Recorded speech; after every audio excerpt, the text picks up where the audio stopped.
pour les translations.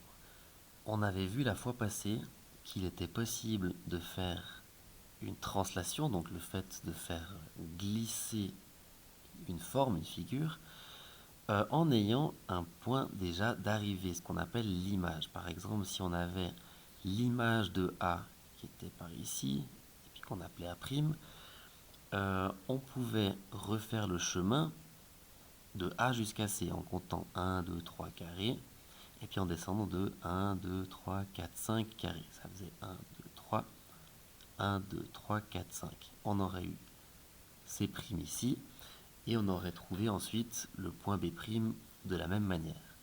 Une autre possibilité, et c'est ce qu'on pourrait retrouver en exercice ou à l'examen, c'est d'avoir des indications comme celle-ci, où on nous demande simplement de compter les carrés. Donc ça, c'est plutôt facile. 2 carrés vers le bas, 1, 2. Et puis ensuite 5 carrés vers la droite, 1, 2, 3, 4, 5. Ça nous ferait notre point A'. On va garder celui-ci pour l'exercice. Ça nous ferait notre point A' ici. La troisième manière de faire, puisqu'il y en a trois, ce serait d'avoir un vecteur. Le vecteur, c'est ce qui relie un point de la figure de départ à son image dans la figure d'arrivée, dans une symétrie axiale dans le miroir par exemple, dans la translation c'est après qu'on ait fait glisser. Ce vecteur qu'on appelle V, c'est celui qui va nous donner trois choses. La première, c'est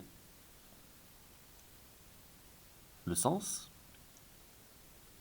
avec le bout de la flèche pour dire qu'on va aller de ce côté et pas de l'autre. La direction, qui nous dit si on va glisser un peu plus dans ce sens, ou dans ce sens, ou dans ce sens, etc.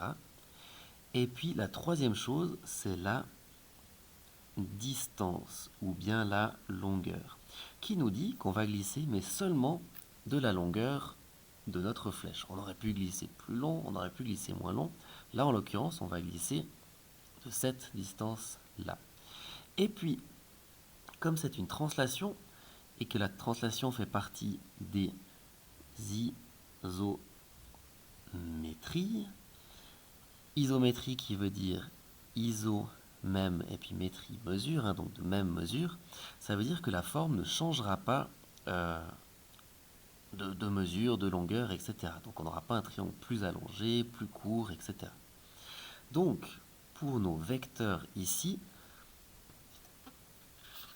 les trois vecteurs qui relient A à A', B à B' et C à C' auront tous le même sens, la même direction et puis la même distance.